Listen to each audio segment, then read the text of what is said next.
The story you're about to hear is true. Only the names have been changed to protect the innocent. Fatima Cigarettes, best of all long cigarettes, brings you Dragnet.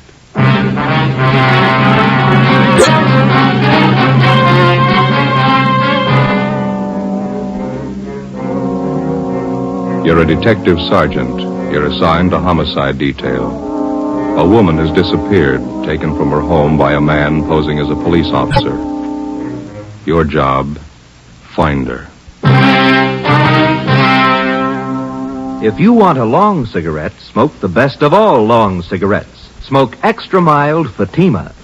Yes, Fatima is the king-size cigarette which contains the finest Turkish and domestic tobaccos superbly blended to make it extra mild, to give Fatima a much different, much better flavor and aroma than any other long cigarette. That's why Fatima has more than doubled its smokers coast to coast. Enjoy extra mild Fatima yourself. Best of all, long cigarettes. It's wise to smoke extra mild Fatima. It's wise to smoke extra mild Fatima.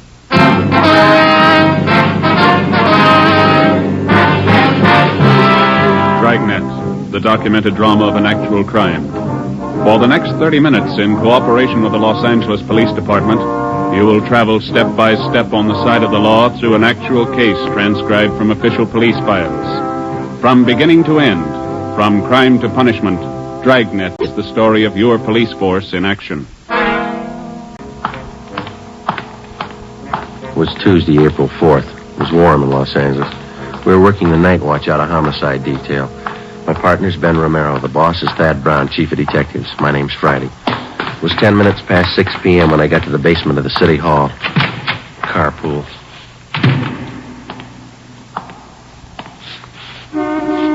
Over here, Joe. Hi. Thad Brown will be down in a minute. Captain will follow us out later. Okay. No contact yet? No, he's still waiting. You take care of the local broadcast? It's already gone out. They'll put the descriptions on the air every hour. How's it look to you now? I don't know. Nothing more we can do to, make a contact. Oh, here's Thad Brown now. You want to squeeze over a little? Oh, yeah, sure. Hi, Chief. Aye. Let's go. Might as well take Beverly Boulevard, huh, Ben? Yeah, it's as fast as any. You got the address there, Friday? Yeah, it's 617 Paris Avenue. It's out by Echo Park. Who's covering the house now? Ross and Pacelli are staked out in the private garage across the street from the house. Donahoe and Wiseman are on duty inside the Kessel place. You want to smoke? Thanks. Light me one, will you, Joe? Yeah. But you got the story from the maid at the Kessel's house, is that right? Mm-hmm. You check it out? I'm pretty sure she's telling it straight. If anything's wrong, I don't think she's got a hand in it. Here you are, Ben. Oh, thanks. You got the call about 3 this afternoon? Mm-hmm. A few minutes after, we went right out and talked to the maid. How'd she tell it? She said she was fixing dinner about 2 this afternoon when the doorbell rang. She answered it, and a young man in a gray suit asked for Mrs. Kessel by name. He told the maid it was an emergency. Yeah. Well, the maid said Mrs. Kessel came to the door, and the man identified himself as a police officer.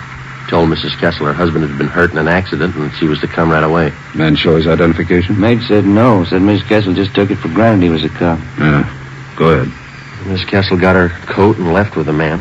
About an hour later, her husband, Professor Kessel, got home. He wasn't hurt. He hadn't been in an accident, and he hadn't seen his wife. As soon as he heard from the maid what had happened, he got on the phone and called up. What's the background on the husband, this Professor Kessel? He's supposed to have quite a name. He's a professor of philosophy out at Simmons College. That's a small school out near Glendale. Oh, yeah. Devout man, president of one of the local synagogues. Sure about the maid's story, huh? Sure as we can be. She gave us a good description of the man who picked up Miss Kessel. I got it right here. Yeah. Here. White male, American, 25 to 30 years old, 6 feet, 170 to 80 pounds, gray suit, gray head, brown shoes. How about the car he used? Late model Chevrolet, dark blue, white sidewalls. That's all the maid could tell us. She didn't notice the license. You better cut over on Westlake. That'll take us past the detour, won't it? Mm-hmm. This Professor Kessel, has he been told what to do? Yeah, he's been briefed. We've had a couple of men with him since this thing broke. He's taking it pretty hard. How old a man is he? Oh, his late 30s, wouldn't you say so, Ben? Pretty close to 40. Nice fellow. It's quiet. 2 kids in the family, just about school age, boy and a girl. This next one ought to be Paris Avenue. Yeah. There's a big gray house down there, Skipper. White trim. Don't park too close to the house. This ought to do it right here, don't you think? What time you got? It's 6:15. Almost dark. Where's the garage our men are covering from? Can you see beyond that light pole there, the white stucco place? Oh, yeah. Next one here's a Kessel home. Doesn't look very rich. Neither do the Kessels. I don't think they got much money.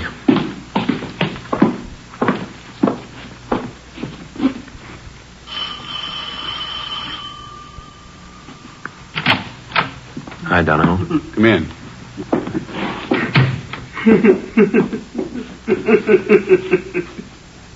That the husband? Yeah, I just got a phone call a couple of minutes ago. I listened on the extension. Who called? Tried to trace it. The guy wouldn't stay on the line long enough. What'd you say? Tell the cops to stay away. Said it twice, tell the cops to stay away. Yeah? Said if they don't, I'll kill her.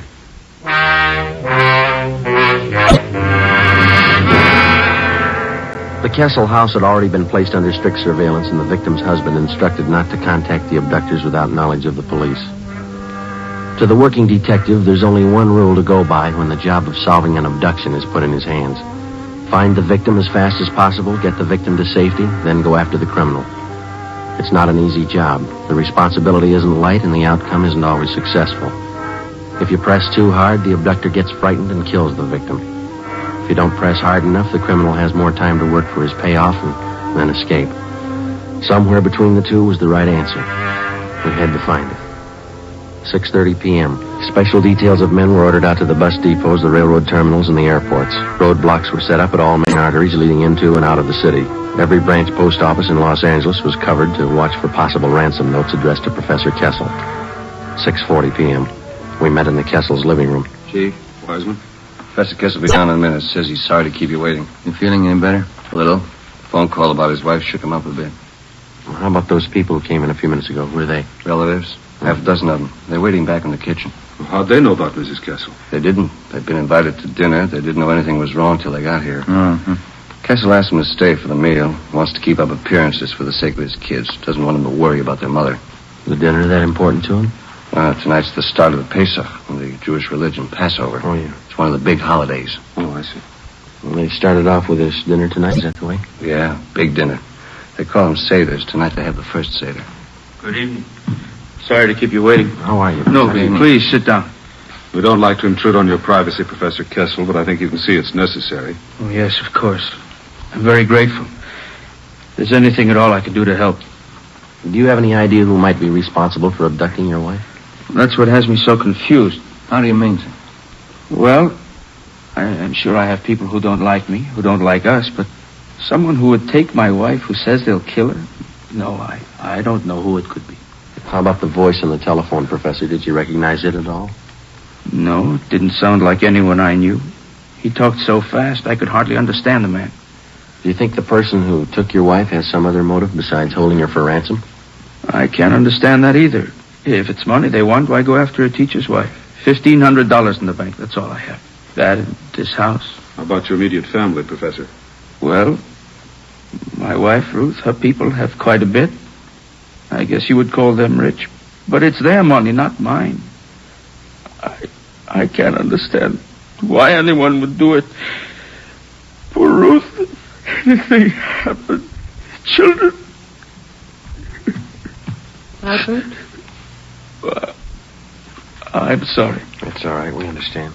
Albert? Yes, Bertha, come in, would you, please? Gentlemen, this is my sister, Bertha. She's here with her husband for the Seder. How are you? Albert, it's late. Sundown. It's time to start the kiddush. Oh, yes. All right, Bertha. You tell everyone to come to the table. I'll be right in. The officers will have the first Seder with us? Yes, Bertha. You please set them places. Yes, Albert. Say, we don't mean to intrude here. We can wait outside while you have your dinner. Oh, no, please. I'd be honored to have you sit at the table with us. No one in the house should be without food tonight. First Seder for Passover. It's the law. How's that, sir? Oh, excuse me. The Hebrew law. Would you come this way, please? Yes, Professor. He turned and led us down the hallway into the dining room. A long white cloth covered the table. In the center was a brightly polished brass candelabra holding 4 lighted tapers. There were a few platters of food already set out, and at the head of the table, where Professor Kessel stood, an open prayer book. In order not to add to the alarm of his 2 small children at the absence of their mother, Professor Kessel introduced us as friends from Simmons College. This is Mr. Brown, Mr. Friday, Mr. Wiseman, Mr. Romero. How do you do, Victor? Yeah, of course. Now, sit down, please, sit down. Yeah, sure smells good. Yeah. You got enough room there, Joe? Oh, fine. Hey, how's it work, Wiseman? Should we join in the prayers? Not unless you speak Hebrew. Oh. Baruch atah Adonai Eloheinu melech haolam, bo'erei pri hagofen. Baruch atah Adonai Eloheinu melech haolam, asher bachabanu mikol am, v'raimemanu mikol lashain, v'kedishanu b'mitzvosav. V'atiten lanu Adonai Eloheinu, v'avo moyadim l'simcha, v'agim uzmanim l'sasayin es yoim hagamatzos hazeh. Yeah. Telephone call. All right.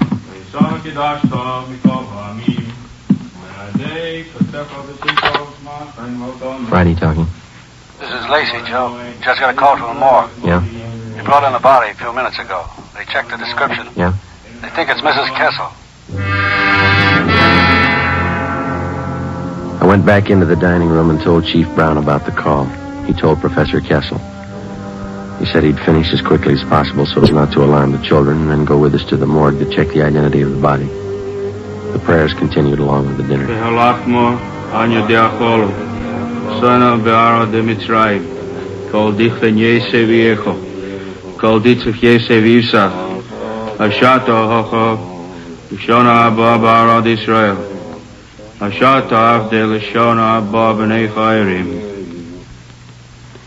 John? Yes, Papa. Manishtono halalo hazeh, mikol halelos, shebachol halelos anuchlin, hametzu matzah, halalo hazeh, kulo matzah. I'm sorry. Excuse me. Excuse me. Papa? What was it, Wiseman? What was the boy saying?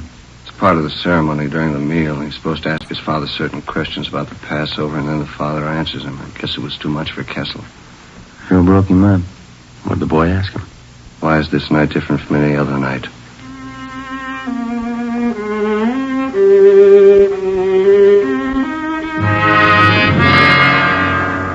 7:30 p.m. Sergeants Wiseman and Donahoe stayed on duty at the house while Chief Brown, Ben, and I drove Professor Kessel to the county morgue. On the way, we called in and checked with Captain Steed of Homicide. He told us there'd been no reports on Mrs. Kessel. 7:43 p.m. Ben and I took Kessel to the basement of the Hall of Justice, county morgue. This way, Professor. Oh, yes. You sure you feel up to it? Thank you. I'll be all right. Cold in here. Yes, sir. Hi, fellas. It's back here. Okay, Archie. This is Professor Kessel, Archie. How do you do? This way. Jane Doe, number 5. I called over as soon as they brought it in. Yeah, thank you. Found the body near Avenue 19, the riverbed crossing the auto cam. No identification? No. Here we are. All right.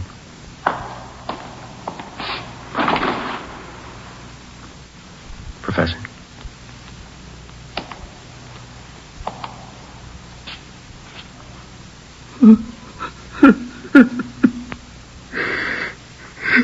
Thank God. Thank God.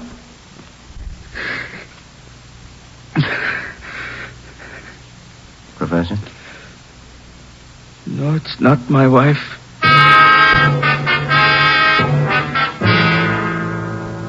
It seemed as if both the victim and whoever had taken her had vanished completely. At 11:30, Captain Steed, Ben, and I went across the street for a cup of coffee and a fried egg sandwich. We got back to the office at 10 minutes to midnight. Still no word. At 2 a.m., Ben and I drove back to the Kessel house to relieve Donahoe and Wiseman. We stood our watch in the living room. In the bedroom directly above, we could hear Professor Kessel pacing the floor most of the night. At 5 a.m., Captain Steed called. He told us a letter addressed to the professor had been reported at the Arcade Post Office. As soon as the outside of the envelope had been photographed and checked for prints, it would be brought out for Professor Kessel to open. front door? Yeah, I'll get it. Chief? Good morning. Hi, Lee. Hi, Joe. In here. Did you lift anything off the envelope, Lee? Nothing we can use, no. Might have more luck with the letter. Good morning. You brought the letter? It's right here, Professor Kessel. I'd like you to stand by while we open it. This is Lieutenant Jones from our crime lab. Lieutenant? You'll check the note for fingerprints. Oh, yes. I can get you a letter opener. I think this one over here. Yeah, that's all right. I could use my pocket knife. You want to grab one corner of the paper, Bannon? Just the tip of the corner. Use your fingernail. Okay.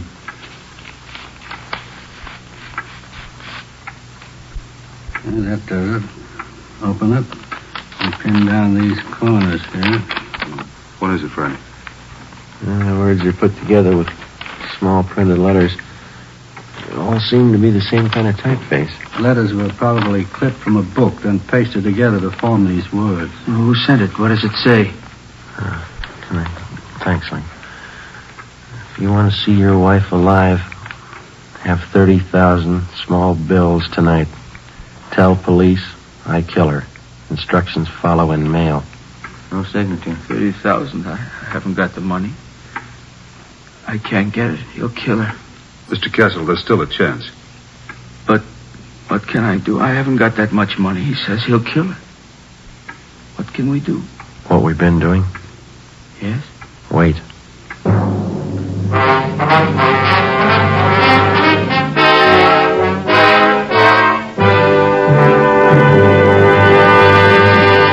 You are listening to Dragnet, the case history of a police investigation, presented in the public interest by Fatima Cigarettes. Fatima, the long cigarette that has more than doubled its smokers coast to coast.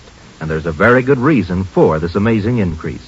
Men and women everywhere are finding out it's wise to smoke extra mild Fatima. I agree, says Lee Silva, news reporter. I agree, says Jean Matson, airline stewardess. I agree, says Mike Charters, attorney at law. I agree, says Bab Beckwith, fashion stylist. Yes, all agree. It's wise to smoke extra mild Fatima. So enjoy extra mild Fatima yourself. The king-size cigarette, which contains the finest Turkish and domestic tobaccos, superbly blended to make it extra mild. You will prefer Fatima's much different, much better flavor and aroma. You will agree. It's wise to smoke extra mild Fatima. It's wise to smoke extra mild Fatima. Best of all, long cigarettes.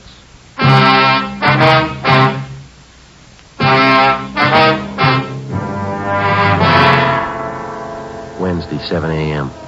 With the aid of an iodine fume gun, Lee Jones checked the extortion letter from Mrs. Kessel's abductor for fingerprints and other marks of identification. He found nothing. The piece of paper on which the cutout printed letters had been pasted was of a common variety sold in most stationery and 5 and 10 cent stores. Jones photographed both sides of the envelope and the letter. 11 a.m. Still no word. None of the special details had anything to report. At 1:45 p.m., another letter was delivered to the house. The envelope was open, the letter removed carefully and pinned down at the corners. It's put together the same as the last one. Tonight, 11 o'clock. Come alone, your car. Tell police I kill her. Is there more, Friday? Yeah. Drive corner Lakeshore, Charter Street. Wrap money brown paper. Small bills. Come alone, your car. Put package by fireplug, then leave. Tell police and I kill her. No signature. I haven't got the money. Lakeshore and Charter. That shouldn't be too hard for us to catch. Sounds pretty much like an amateur. It makes it touchy. If he's green, he'll scare easy. If he's scared, he may kill her. Not if we reach him.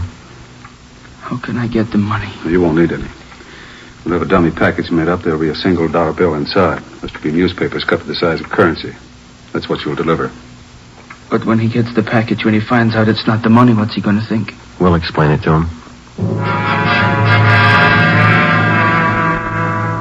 Starting at 10 o'clock that night, more than a dozen cars from the Detective Bureau circled the area around Lakeside Avenue and Charter Street, keeping a distance ranging from 3/4 to a full mile away so as not to scare off the abductor.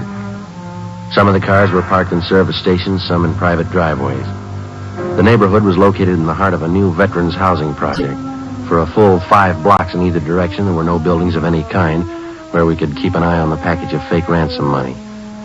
The owner of one of the completed houses nearest the spot on Charter Street was contacted, and he agreed to let us use his home as a lookout point for the stakeout that night.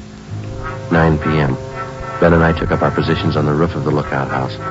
We were equipped with 2 pair of night binoculars and a walkie-talkie. I could think of a few other places I'd rather spend the night. How well can you see that intersection from here? Comes in fine with these binoculars. The guy shows we ought to see him. Yeah, I better check with the captain again.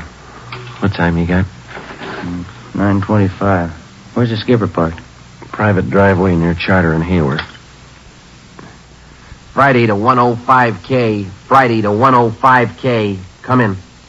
Yeah, Joe. Go ahead. Got a clear view of the intersection. Nothing yet outside of cramped legs. You reading me okay? Yeah, Joe. Fine. Over. Roger. Standing by. Sure lucky my kid can't see me now. Why?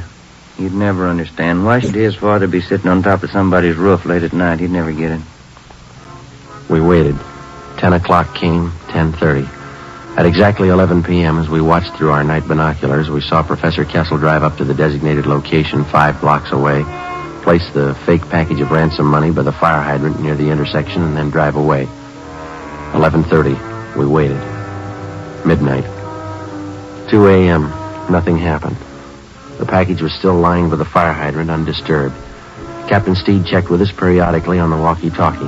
At 3:30 a.m., we were still waiting. At a few minutes past 6 a.m., Professor Kessel was directed to return to the intersection, pick up the package, and drive back to his home. His wife's abductor had failed to show. Maybe the suspect had sensed a trap. Maybe he had no idea of showing up in the first place. Maybe Mrs. Kessel was dead. We didn't know. 10 a.m., Thursday. No further contact from the abductor. A special detail from Homicide, including Ben and I, were ordered on a door-to-door canvass of the general area around Lakeside Avenue and Charter Street. After 7 hours of ringing doorbells and asking questions, we came across a Mr. Harold Olander, one of the longtime residents of the Silver Lake area. We showed him the general description of Mrs. Kessel's abductor. Yeah, that could be Thompson. Don't know for sure, though. Where did you see this Thompson, Mr. Olander? Oh, I saw him lots of times. He rents that cottage of mine down the street there. You see? The white one? Mm-hmm. Does this Thompson have a car? Thompson? Yeah, new one. I wonder if you could describe it. Chevrolet. Nice looking. Blue color, I think. Could be, Joe. Is Thompson in the house now, Mr. Olander? Nope. Saw him drive away early this morning. I can show you the house if it's official police business. It is. Well, come on, then. I got the key right here. Cottage just down the block there. See the one I mean? The white one? Yes, sir. How long's Thompson been in the house? 2 weeks tomorrow. You noticed anything unusual about him? Nothing special. Comes and goes at odd hours. But then a lot of people do. I don't pry. It's this house right here. Does he usually keep all the blinds drawn? Yeah, now that you mention it. A lot of people do, I guess.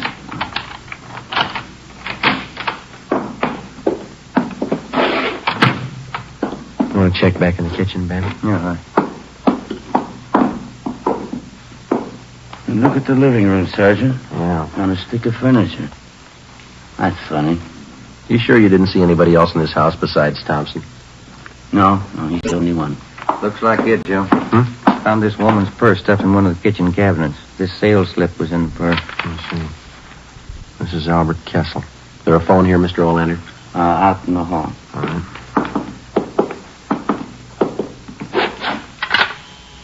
Is it still connected? Yeah. Joe, I'll check back in the bedrooms while you're phoning. Right, Ben. No, you better stay with me, Mr. Olander, if you will. Oh, all right. City Hall. Homicide? Homicide? You any idea where this Thompson is now, Mr. Olander? No, he comes and goes. I don't like to pry. Homicide, Steve. This Friday, Skipper, we got one for you. I've got one for you. Mrs. Kessel, she's been found. Mrs. Kessel was unharmed. She had no idea where she had been or why she had been suddenly released. All additional information which she could furnish on the suspect was immediately relayed to the entire state in an APB. 2 hours later, at a neighborhood garage Thompson patronized, we got his license number. We ran it through DMV and found the car was registered in the name of Charles Cottrell, 10115 Green Oak Drive, 7 p.m.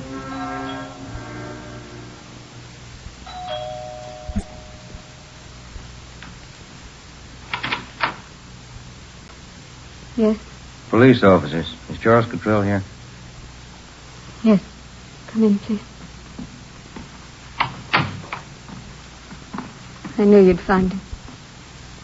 I kept hoping, but I knew you'd find him. Where is he, ma'am? He'll give himself up. I'm his wife. I talked to him. There won't be any trouble. No trouble. Where is he? You've got to understand, he didn't know what he was doing. We needed money. He didn't know what he was doing. We'll have to search the house, ma'am. Charlie! Charlie, come downstairs! Come down!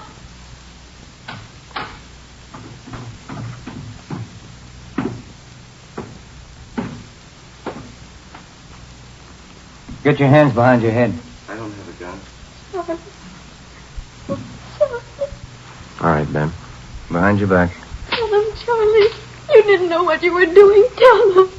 We needed the money. I thought it'd work. What'd I do wrong? Come on. Should have worked. I planned it all out. Where'd I make a mistake? When you thought of it.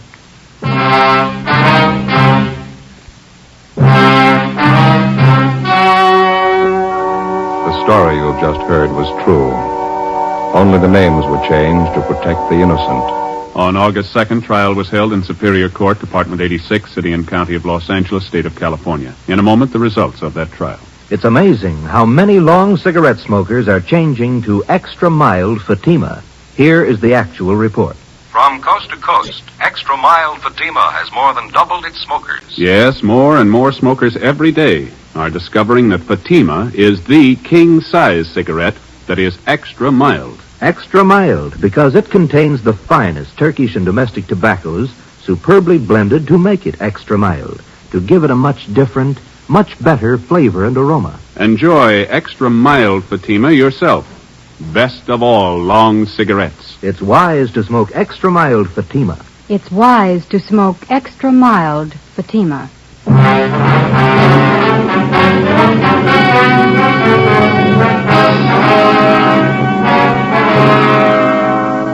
Charles Cottrell was tried and convicted of kidnapping and received the sentence as prescribed by law. He is now serving his term in the state penitentiary. You have just heard Dragnet, a series of authentic cases from official files. Technical advice for Dragnet comes from the Office of Chief of Police W.A. Wharton, Los Angeles Police Department. Fatima Cigarettes, the best of all long cigarettes, has brought you Dragnet, transcribed from Los Angeles. Next, here's Sarah Berner in Sarah's Private Caper on NBC.